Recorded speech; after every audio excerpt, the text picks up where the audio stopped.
Pero ito, Claire Castro, gusto ko lang ipakita sa iyo, ha. Gusto ko ipakita sa iyo 'to, ha. Kasi 'di ba, hindi kayo naniniwala eh. Oh, wait lang, asan yung ano nito? Yeah. Meron ditong isang video. Kasi sinabi niya to whose person does this read? Oo, so kung kanino daw ba i-deliver, meron daw bang picture, yun lang naman yung i-articulate niya, may picture. Kasi pwede mo mag-Tagalog eh. May picture ba sila? Doon ba sa picture? May kasama ba doon? Nag-receive? May picture ba sila nung mismong tumanggap? May ganun eh. Oo, may ganun eh. Pero hindi talaga alam nito ni Claire Castro yung, yung nature noong issue na ito. Hindi dinideliver ito diretso sa mga tao, sa mga personality for plausible deniability. Dinideliver ito sa mga contact. O sa mga contact, yung mismo halimbawa, yung dalawang tao na binanggit na tao ni tawag dito, yung wala na daw dito ngayon yun eh, yung tao ni Zaldico, sila yung itong mga sundalo nagdi-deliver lang sila. Let's say di-deliver nila sa bahay na ito. Magsi-selfie pa yung tao eh ni Zaldico eh. At alam nila kung saang lugar, kanino yung lugar na yon. Wala lang doon, hindi lang tinatanggap harap-harapan noong congressman, senador, kung sino man, pero doon nila dinideliver sa bahay. Kaya nga meron isang picture eh, nandoon na yung pera sa loob ng bahay, di umano ni Kimbo eh.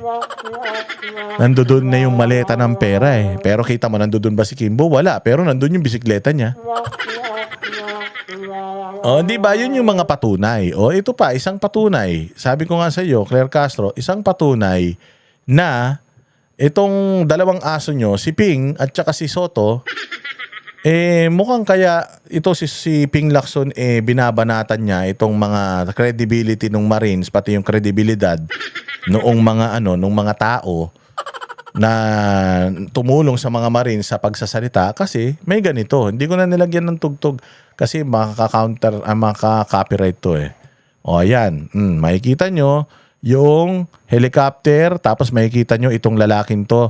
Ang suot niya, ayan, ang suot ng lalaki na yan, yung chaleco, Misibis Aviation, bla bla bla. Pag-aari yun ni Zaldico. O ayan yung mga maleta. O ngayon, ang pangalan or ang plate number ng helicopter, di ko alam kung plate number tawag dyan, RPC8111. Ayan pinakita dyan sa RPC8111, ayan yung mga nagdi-deliver, may mga selfie pa, naka-Misibis Bay, sinasakay yung mga maleta, tapos may picture pa na nakabukas yung maleta, pera yung laman sa loob, sinasakay sa helicopter na to. So ito patunay na itong helicopter na to kay Zaldico. O, tingnan ninyo kung sino yung mga isinasakay dyan. Bukod sa maleta, may sumasakay pa dyan. Ayan, umaandar. Sige, yun, RPC8111. Ginagamit din daw pala ng politiko yan. Yang chopper niya na pan-deliver ng pera. At sino yung nakasakay? Ayun, si Ping Lacson. Sino pa? Yung isang nakasakay? Ayan pa, may isa pang nakasakay bukod kay Ping. Tingnan natin kung sino. Tingnan natin. Ayan na yung mga piloto. Ayun, may go signal na. Lilipad na. Sino pa yung isang nakasakay? Ayan na. Eto na po mga bossing. Pak. Ayan may kasama. Bugong. Ayun. Huli.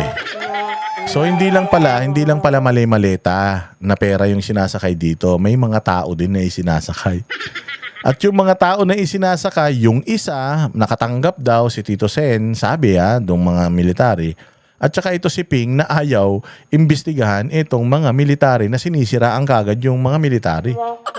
Na parang alam niya kung magkano yung mga natanggap ng bawat recipient kasi sobra-sobra daw yata yung pera. So ayan, nakasakay sila sa chopper na yan. Anong tawag dyan? Anong masasabi nyo dyan? Ito I will just assume. Pwede naman tong i-deny nila. Pero malamang sa malamang, mali itong sinasabi ko. Pero, yung chopper na yan, pag-aari ni Zaldico yan. Noong mga panahon siguro, itong video na ito, noong mga panahon siguro na si Zaldico, hindi pa, napapakinabangan pa. Kaya pinapakinabangan yung kanyang helicopter. Ngayon, pwede nilang sabihin dito na, baka naman inarkila lang nila yan. Sakto, no? Sakto ang naarkilan nyo pa, yung kay Saldico. Ang dami naman nagpaparkilan ng helicopter eh. Nagpaparkilan ng helicopter, ang dami mga kumpanya sila Enrile, marami rin silang mga helicopter, kaibigan nyo rin yun. Si Enrile, senador yun. Bakit hindi kayo doon nag-arkila ng helicopter, ba't kay Saldico? Arkila ba yan o libre? Ayan Tito Sen. Diba? Kaya ngayon, pag may mga ganitong lumalabas, yung chopper na yan, ginagamit din pala netong dalawang to. Tapos, etong dalawang to, parang pinipigilan yung investigasyon, parang pinipigilan na ipatawag si Romualdez, parang merong dinidepensahan, kaya naman pala. Sumasakay din sila dyan sa helicopter na yan na pag-aari ng pinakakurakot na congressman sa buong Pilipinas. Ito ang kanyang sasabihin dyan. I will not dignify a tall story allegation. Ang nakakatawa ron, baka hanapin sa akin ng kasama ko yung 5 maleta. Lang. Baka hanapin daw sa kanya yung maleta. Problema mo na yan. Problema mo na yan kung may natanggap kang maleta tapos hindi mo sinabi sa asawa mo. Pero I believe wala man natanggap siguro yan si Lacson at saka yan si Tito. Baka nagkataon lang. Palagay ko baka ano lang sila, baka lumipad kaya pupunta siguro sila dun sa Misibis Bay, baka may meeting. Kaya sinundo sila diyan nung chopper na yan. Yun mga bossing. At hanggang dyan na lang muna ang ating vlog ngayong araw. Pasensya na kayo, hindi nyo ako nakita ng dalawang vlog. Pag may in-upload ako, kahit ano lang yan, kahit yung mga video na importante yan, panoorin nyo, i-share ninyo, ha? Itong pagmumukha na to, minsan hindi nyo makikita. Ituloy nyo pa rin, manood pa rin kayo, i-share nyo pa din, ha? Pero basta may time tayo, go lang tayo, play tayo ng mga vlogs, mga ganito. Okay, so kayo, like and share, subscribe. At kung nakatuwa ka dito sa content na ito, magpakulay ka naman. Ka naman, super thanks ka naman para naman na may masayang nangyayari rito sa channel natin. Mabuhay ang bayan Pilipinas. I'll see you again next vlog. Kami ang boses ng masa, hindi natatakot. Katotohanan lang, di kami nalulunod. Walang bahid ng sismis, lahat ay totoo. Kahit sino ka pa, pag mali ka babanatan ka. Walang pinipili kulay, wala kaming kinikilingan. Basta para sa bayan, kami lalaban. Pagdama palakpakan, pag mali banatan. Di matitinag, di matatakot. Para sa bayan, tuloy ang sigaw. Sa harap ng kamera, walang halong takot. Mga baluktot, lahat kayo'y tutumba.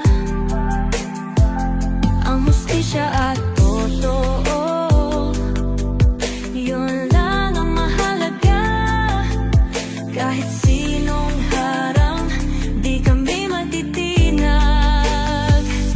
Walang pinipiling kulay, wala kaming kinikilingan. Basta para sa bayan, kami lalaban.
Walang